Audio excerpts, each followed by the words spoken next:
This is the land of hope and glory.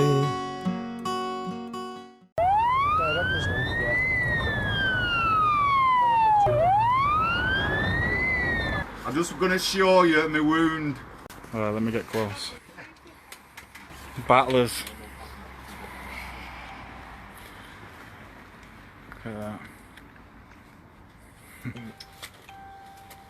This isn't. Are you live on here? No, you're not here. No, no. Got Joe here with his broken nose. Fucking embarrassing is what that is. Jim. Dirty. So, we've got one lad still in hospital as well. Hopefully he'll be out what day? Yeah, he's alright though. He's he was told that a couple of millimetres more and he would have been dead. He would have died there and then on the street. But he's much perkier today. He's much perkier. And he should be home by Tuesday. Hoping he's coming home for Tuesday. We've had a lucky escape. If you look at the report in the paper about that and all that, and we had a DCI tell us that that area is high for that kind of crime and all that, robberies, and knife crime and drugs, that particular area. I've had it confirmed off another couple of sources, and that's what we're looking at. Last night as well, the night after, there was 8 serious incidents in that area and multiple rapes right in and around the city centre, according to the DI. So that's what we're looking at. Yeah, it's a crime wave. Basically, Piccadilly Gardens in Manchester is rife with gangs doing all kinds of things. It's a lawless zone at the moment by the looks of it. So hopefully things are going to change, but right now we just want to say, yeah, we're all right. We did our best, stood our ground, but... Lucky escape, very lucky escape for us all, very lucky. Whether you're carrying a knife to defend or attack, you can be a killer. It's as simple as that. You can be a killer. Anyone can be a killer.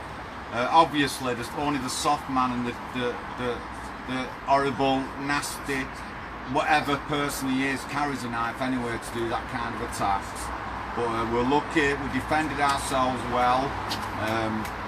Attacks going on. I've already highlighted Oldham and the tram system from Manchester all the way to Rochdale. Attacks, attempted murders, knife crimes, people being stabbed to death all over the place. I've been highlighting it for months and months about the Oldham area and Manchester in general. So it just goes to show the scale of the problem right now. Definitely. Because it's become completely lawless in that area of Manchester. I'll just show you my wound again. It might get a few more clicks.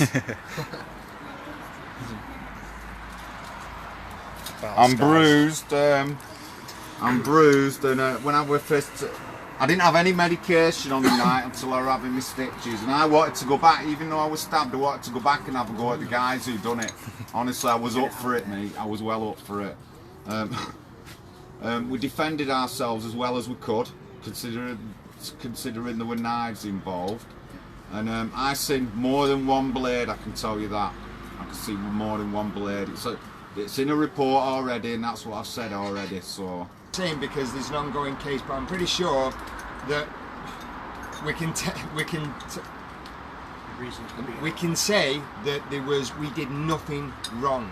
We were walking past a large group of lads, and they just they started running towards us and started fighting, and they started fighting. There was no words, they didn't try and rob us, it was just a very random, vicious attack. There was no communication, it was just we were just viciously attacked right out of the blue for no reason that is obvious to us.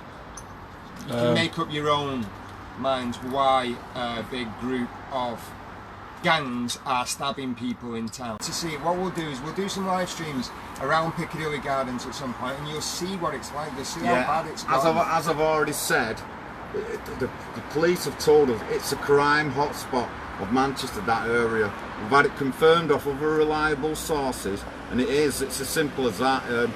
If it wouldn't have happened to us, it would have happened to somebody else. You've got to ask yourself questions. We have to ask, why are there 15, 20, 30 strong gangs of ethnically homogeneous teens hiding in dark alleys, waiting for small groups of 4 people on their own. They did. Yeah, you need to see it for yourself, but you need to start asking the question: why is this happening? What can we do to? How can we fix it? What can we do to stop it? Because it's getting worse very, very quickly. The average age was maybe 17 or 18, so they're not there to drink, they're not there to go into clubs, they're there purposefully just to hang around, walk around, rape, stab, rob. More accurately, drugs. 15 to 22, 25 years old, I would say more accurately. There was a mixture. There's people from 15 years old to 25 years old. They were full-grown men, but yeah, it's gotten big. Like I say, we're walking around in 30, 40 strong gangs, and it's only a small area. We don't know if there's several of these gangs or not, but we'll find out because it's not getting dropped. It needs to get sorted. No one wants to talk about it because they think there's other problems, there's worse problems. Well, this is a problem that's escalating extremely quickly, and it's been coming for some time. For the girls that got raped. Yeah, exactly. Honestly, yeah. so even the rapes, even the rapes that's happening. I mean, it's horrific what we've heard that has happened this time. But yeah, this raping, murdering, well, attempted murder, because violent it is crime. attempted murder when you stab someone in. Showing me wound again. He's showing off now. One guy still left in the hospital. Yeah, For the question who's just asked. Yeah, As is still left in the hospital. He's okay. He's out of the danger zone. He was in the critical unit yesterday. But yeah, he's much better today. So yeah, and you'll appreciate all the thanks and the worry there as well. But we are okay. Obviously, you've seen the wound. The other lad's a bit more serious than me, but he's not in any life-threatening condition now. It looks like he'll do a full recovery. He's a strong lad anyway, and he's got a good constitution. So, right. So, and if you go, anyone that's in Manchester, anyone that's thinking of being round Manchester at all, just be very, very careful. In fact, if you can help it, avoid that area altogether until something more is done about it. Don't hold your breath though. We need to know if anyone's willing to come to Manchester and spread the word, tell the story, protest, stand up against this kind of thing. We need to know how many numbers we can get. So if you're interested, let us know. Contact us directly. The page will be up soon where you'll be able to do that. So yeah, let us know if this is the kind of thing you're worried about, or you're willing to stand up against. And I will say as well, I know I'm saying to be careful out there and be safe, and that is the first thing that I would suggest people need to focus on. But also, you shouldn't need to think I'm going to avoid a certain part of my town. And I'm not trying to spread unnecessary fear, because you should just be able to walk around your own town. You should be able to walk around your own city and not worry about getting raped, stabbed for no reason other than you're in a group of whatever your group is. This is going to kick off something big. We're not going to let this drop.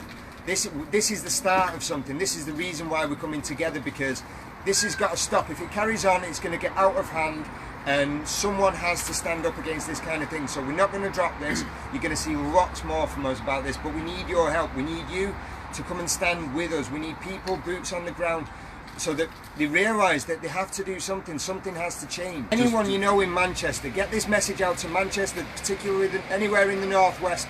Mostly, this needs to go out to people so that people have the opportunity to get out there and stand up with us. People need to get out there as much as they can, and we'll give you that opportunity. If we know that people care about this, then we'll organise whatever we need to organise, whenever we need to organise it. Let us know who's up for it. We do know that we're living in a broken society, and these are consequences of that broken society. This violence, this is what happens. Violence, crime, all happens under politically far left societies like our own. It's no wonder, this shouldn't be a surprise when they're changing our country in the ways that they're changing our country. And this is another reason why we need to take this opportunity to start this conversation that's not being had properly. We need to talk about it, and people need to stand up against it, do whatever they can. So Come with us, be with us.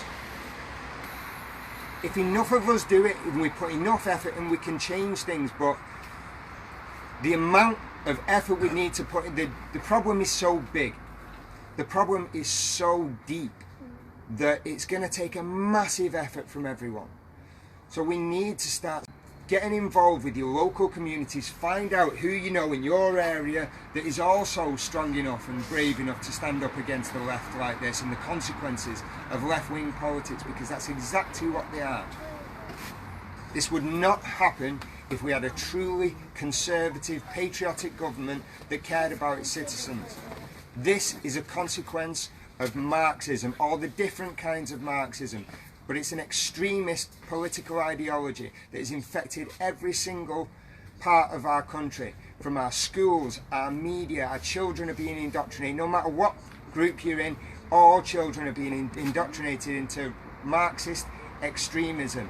And this is the consequence. This kind of violence, crime, is a consequence of a broken society, because we've moved too far to the left. We've become politically imbalanced. And if we want to change it, if we want a future for our children, we have to stand up and fight for it. So come to Manchester when it's on, be there. Find your own local communities and start organising your own thing. No matter, even if there's not anything going on in your town or village, this is happening to your country, our country, and it has to stop. So come on, stand up.